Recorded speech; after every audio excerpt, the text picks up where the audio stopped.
Chapter 18. Pinpricks of white light danced above me. I thought of fireflies darting above the grass late at night. The tiny lights grew brighter, round, like flashlight beams, brighter still, until I was staring into a glowing ball of gold. I blinked. It took me a long while to realize that I was staring up at the sun. That can't be good. I turned my head away. I suddenly felt heavy. I could feel the ground beneath me. I could feel the weight of my body on the ground. My body, my solid body, coming back to me. I heard a groan. Someone moved above me. I blinked several times and squinted up at Liz. Her face was red. Her mouth was twisted in a hard scowl. Oh, I groaned as she pressed both hands on my chest. Raised her hands, pressed again. I felt water slide from my open mouth. I choked, felt more water pour down my chin. She's coming around, Liz announced. She pressed hard on my chest again. She's alive, Liz cried.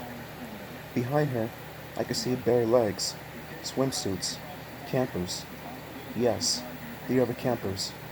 I groaned again. Liz continued to work over me.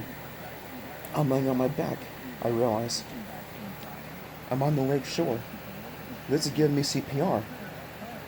The other campers are standing around me, watching Liz save my life. I'm alive! The word burst from my throat. I sat up and gazed around. Everyone is back, I realized. It's summer again.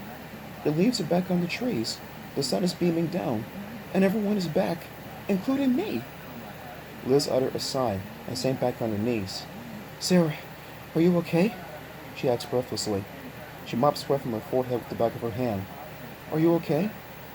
I I think so, I murmured. I had a sour taste in my mouth.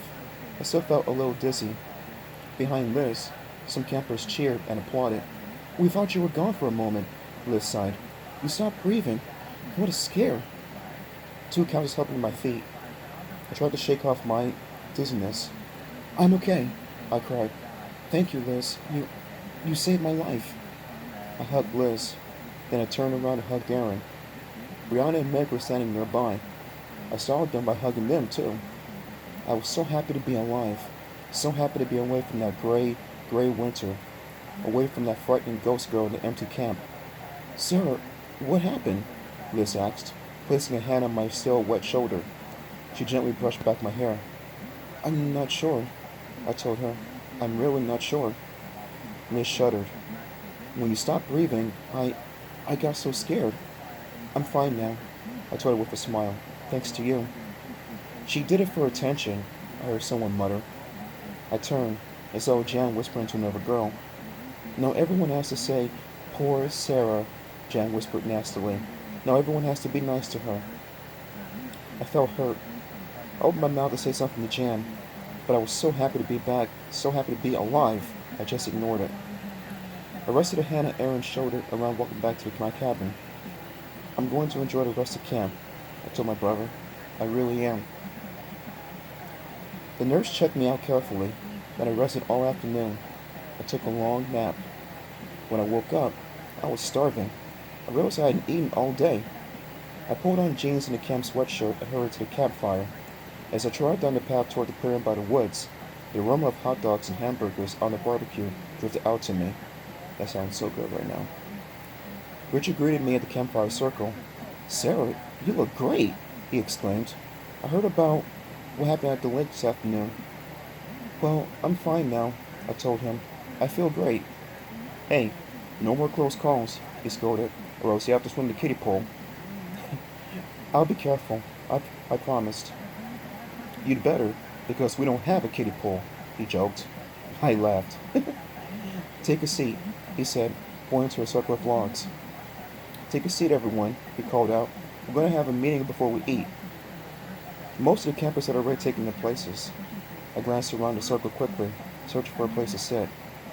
Sarah, a voice called to me. Sarah, over here. I let out a shocked cry when I saw Della.